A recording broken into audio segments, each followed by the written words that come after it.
Rick Gurgitz with the Red Power Team. Today we're going to go over just a little quick training session on the remote service tool. Remote service tool, been around with us since last summer. It's had some growing pains as we're going along, but it's starting to get some of the kinks worked out. It works in conjunction with the EST, and it will automatically already be loaded on your laptop. So whenever you load EST on, the remote service program comes on as a separate app, kind of works in conjunction with EST in the background. So in order to access this and use it with a customer calling in, because that's really what its point in life is we can use this to remote into any of the AFS Connect tractors. And again, it has to have a 1200 display in it, be AFS Connect enabled in order to use this. And it gives us the ability when the customer calls in, we can actually remote in with this like a smaller cut down version of the EST and look at some different parameters, fault codes, several different things. And that's what the point of this is today, is trying to give everybody a rundown on how this is going to work and where we are going to use it at. So to open this app, we're just going to hover over it, click on it. And it's going to ask us to log in. You're going to use your user ID and your dealer portal login. So what we're going to do now is when the customer calls in, we have to have interaction with the customer on the phone in order to make this work, because we're going to connect to a remote vehicle. And here's where we put our portal password in.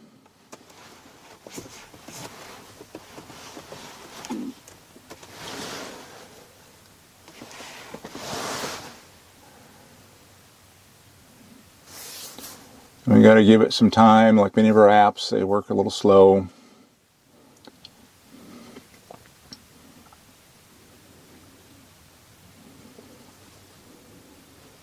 So now it's asking us for the access code that the customer has to provide to us. So today we're doing this recording inside a tractor to give you the look of both sides. So we need to be able to coach the customer on what we need him to do in order to gain this access code. So one of the, I think, shortcomings of this program is that the unit, your customer unit, has to be powered down and then turn the key on in order to get an access code.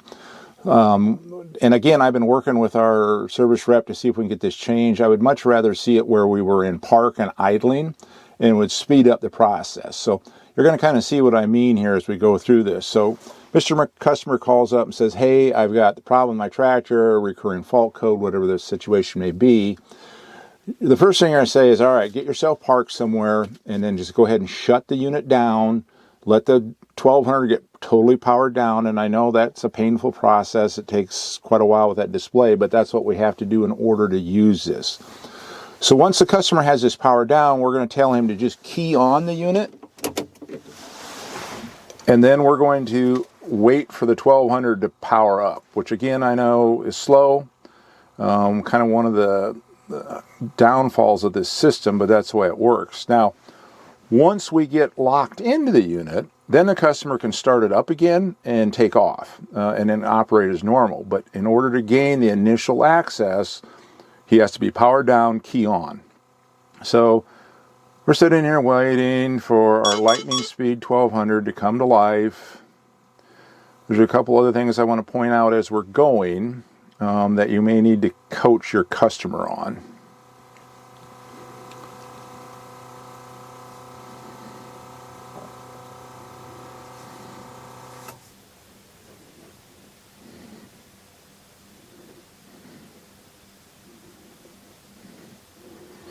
So it's now on, but we're not quite through the woods yet. So once the display comes up, we're going to coach him, the customer that is, to go up to the 9 box. And that's going to bring up remote assistance services. This one over here is what we're going to be using. But the key is, don't have him poke on it yet. He's going to have to wait until we get, we're going to wait for the GPS. We're not so much worried about that, but we're waiting for a cell phone icon to pop up here, and it takes a while. You just kind of have to sit and be patient, because if we start trying to use this before we get the cell phone icon, nothing happens. It just kind of slows the whole process down. So again, we wait. So it's now on, but we're not quite through the woods yet. So once the display comes up, we're going to coach him, the customer that is, to go up to the 9 box. And that's going to bring up remote assistance services. This one over here is what we're going to be using. But the key is, don't have him poke on it yet. He's going to have to wait until we get, we're going to wait for the GPS. We're not so much worried about that, but we're waiting for a cell phone icon to pop up here, and it takes a while. You just kind of have to sit and be patient, because if we start trying to use this before we get the cell phone icon, nothing happens. It just kind of slows the whole process down. Okay, so now after it took 2-3 minutes, this is the icon I'm referring to. This is basically your modem strength icon. And again, we're not so much worried about the GPS icon.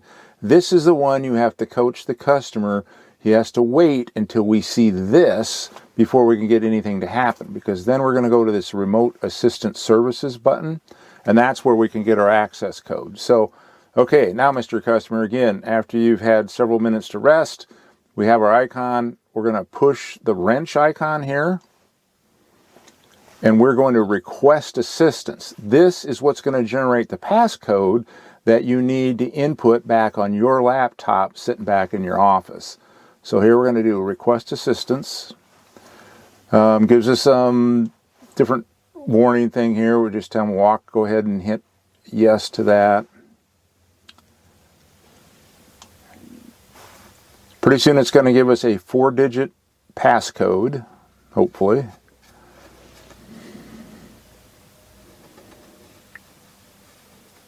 And here we have it, $14.99. The customer's going to have to give you that code over the phone, and then we're going to go back up here to our laptop, and we're going to input $14.99, and then we're going to hit OK.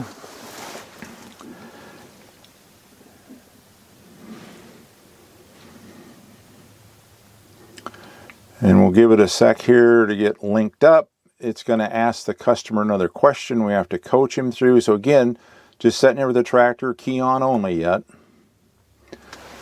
So here again, it gives us a little bit of basic information on our tractor of what it is, serial number, PCM serial number, different things like that. And we're going to put continue, because this is what's going to generate a question back to the customer. So now it comes back and says, hey, Mr. Customer, I've got technician so-and-so here from this store wanting to remote into your unit. Do you accept this request? And you can put yes. And here's what the customer sees again.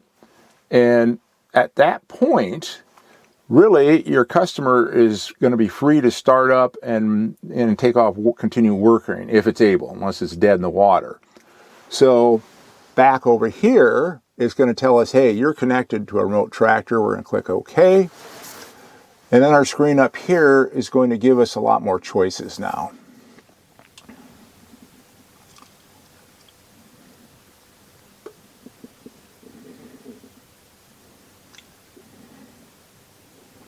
So here we go. Here's our actually working screen for the remote service tool. Similar to the EST, way different layout. But a lot of these things are going to be pretty much the same. I mean, we have our fault codes, we can monitor parameters, we can change configurations. We can actually download here, although I don't recommend it at this point, simply from the fact that, as all of you already experienced, that when we're downloading these tractors, even with your EST connected directly to them, it can take quite some time. I mean, sometimes we're working an hour or two getting some of these downloads to go in them. So if you were going to do it remotely, which is an option with this, that your customer is going to have to sit in the cab that whole time. Now, if we push on that, one nice feature about that is it will show us, it's actually scanning the tractor remote right now to see what versions we're going to have loaded in this. Today we're setting in a brand new 400. That just came into the Humboldt store, fresh out of Racine, I guess you would call it.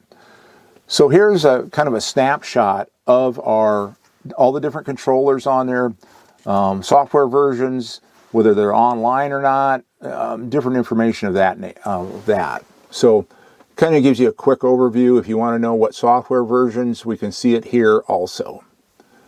So we're going to go back, and we can go into our diagnostics. Going to run through the similar type scenario. It's scanning all the controllers, seeing who's online. This one's also going to show us if we're behind on software versions. So some pretty good information there also. And I need to step back for a moment too and point out that a lot of this is available to us with EST connected services, or ETIM connected services, excuse me. So within ETIM, in your fleet view, you can see quite a bit of the same information. So there is some overlap involved, but this does give us the ability to change some parameters, do some other information like that. So here again, it shows everything pretty much online again, versions, whatnot. So we're in pretty good shape there for network scan. So here we are to look at fault codes, probably the ones you would use the most. But again, ETIM connected services may be showing us the exact same things, but we're going to go in and ask for it to scan all the controllers.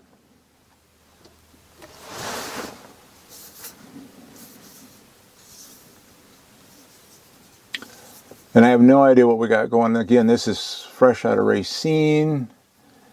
Doesn't look too bad as far as what's going on there.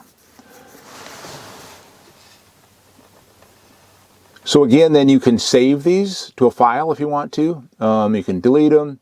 So the save as would give us an option if you want to see. You can do it as an image, save all that type of information so you won't go check back on them. And then you can just go through and delete them if you so choose to do that. And then, of course, if you're running, this is a snapshot. So I just went and hit the refresh button because that is the one difference between the EST and this. This is snapshot based, where the EST hooked in directly to the CAN is going to be a live feed. So if we see fault codes, and it's right there, if you look at the snapshot time, that's what you got at that time. If a new one just now occurred, we would have to go in and hit refresh again in order to see the latest and greatest in the fault codes. So just a quick overview on that.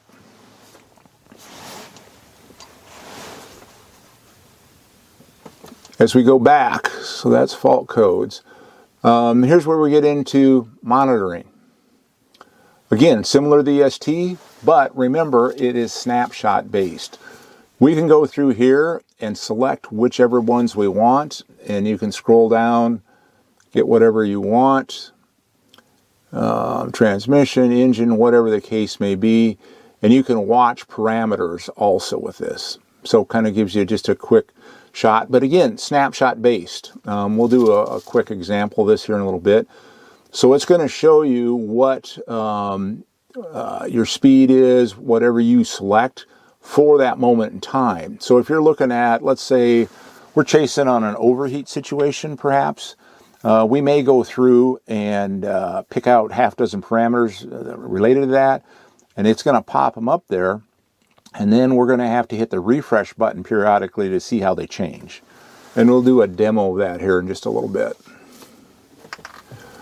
ETIM manual, probably not a big issue, but we want to look at configurations.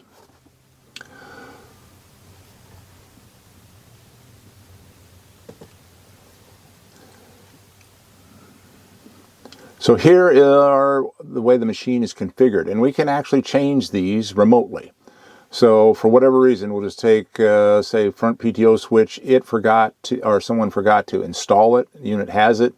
We can actually change those remotely, send the new values to the unit, and it will change them as we go. Don't know if we'll use this a whole lot remotely, but it does give us the option if we're having a problem to jump on there and see if it's correct, been configured correctly. Here'd be a prime one. The EHR levers, we'll have to go in and see, you know, do we have the correct amount programmed for that tractor, something of that nature. So again, this would be a good tool if in the right situation. Programming, we looked at that. Configurations. Here's some things we may use if you want to do flight recorder reading for maybe a THD case or perhaps a CAN recording. We can do those. We can update. Here's one that we'll probably use as much as anything, is you can unlock your inducement. Gives you some different information up here.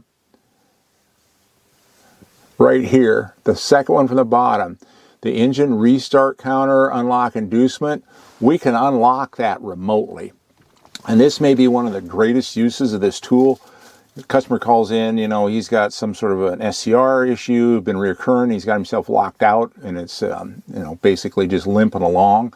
We can remote into that unit and unlock it. Now, we didn't fix anything, and whatever's causing the fault code is still going to be there, but we can buy ourselves some time if we're really busy in the shop and can't physically get out there.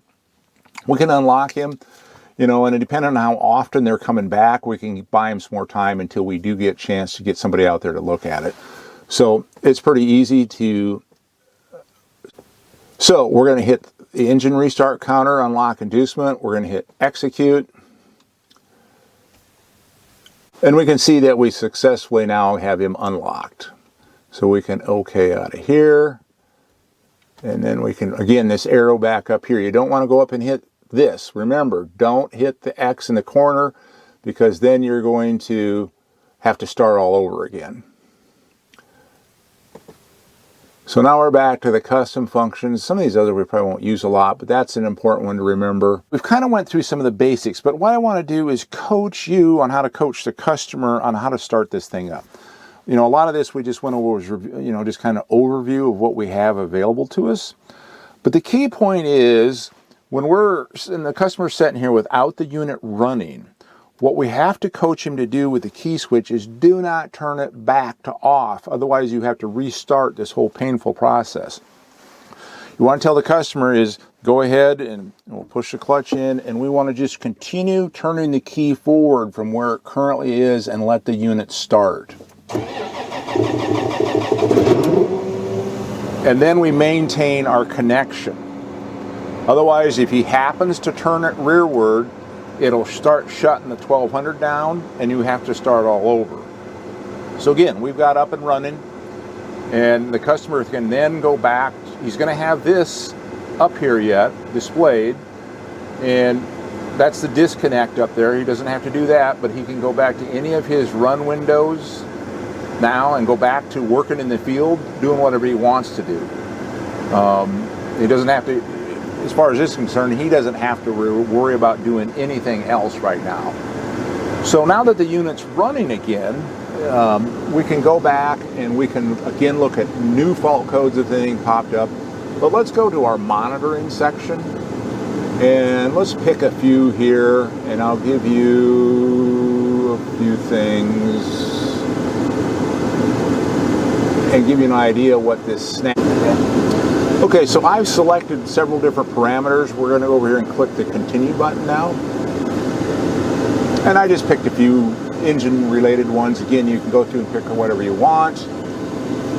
And you can see now it's given us a snapshot. And here we just have engine RPM, fuel temps, different things. But again, they're only going to be what they are when it took that reading down here at 143.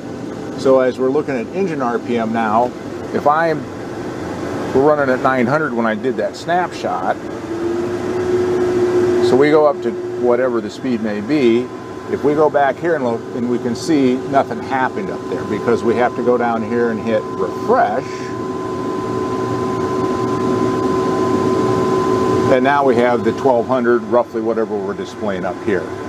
So a lot of these we're just, you know, it's going to show you whatever you have. So again, if we're chasing a temperature, oil pressure issue, something of that nature, you're going to have to hit refresh reasonably often to see, like our engine coolant temp was 131. There it took it up to 134. So you'll get the idea. Again, where at the EST, we'll give you a live feed. This one's more of a snapshot setting. So that's just kind of an overview of what we can do with monitoring. Could be helpful in some situations as we're chasing on some of the fault codes. And again, once we get done with this, we'll always go up here. This arrow up here is what's going to get us back to the main screen. So another one I want to point out that I think will be handy is remote display view.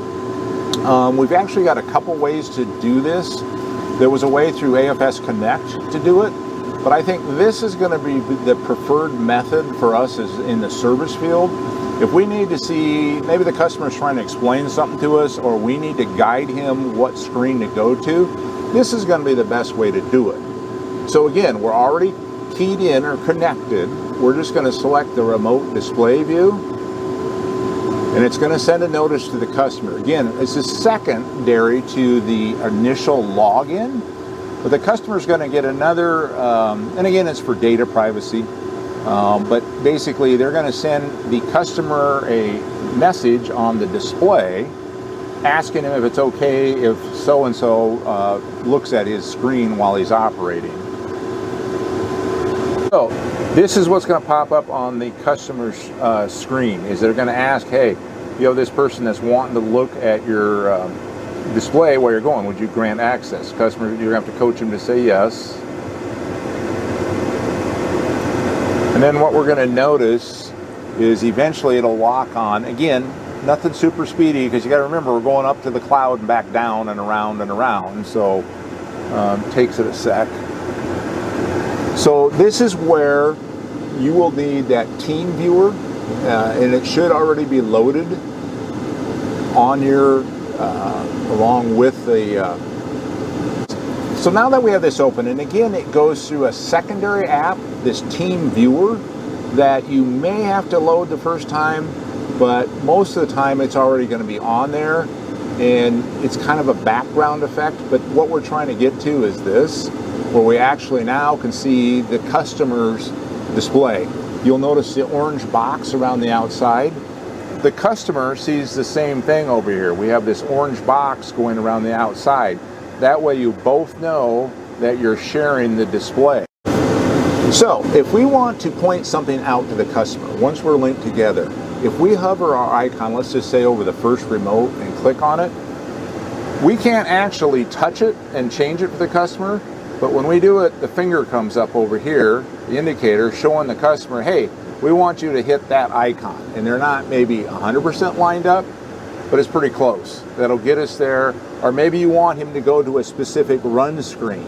Again, we're going to point on it on our laptop, hit the button, and let's see, it's off there. It just barely shows, but you can move around a little, and it'll show the customer, hey, I want you to go over here, Mr. Customer, and hit run 5. Customer does it, and then it's going to bring up run 5 on your display too. And again, a little bit of lag going through the cloud. So that's kind of a quick overview of the remote display capability that we have with this. So again, we can at least look at his. We can't actually change things on his, but we can guide him where to go so he can do it on his own. All right, so that's just kind of an overview of the remote display view. And again, we got to that off of this tab over here, remote display view. This data implements tab is new. It can show us if we have something behind us. We can take a look at that too if it's an ISO implement. We don't have a lot to pick from just yet. As time goes on, I think we're going to get a little bit more. We got some bailers, things that aren't going to do a whole lot for us around bailers. At some point, I would think the planners will get on there once we get up to speed, but not quite at this point yet. If a customer wants to disconnect, or there's a couple ways to do it. Customer can simply reach up here and hit disconnect, and it's going to end our session. Are you sure you want to do this? Yeah.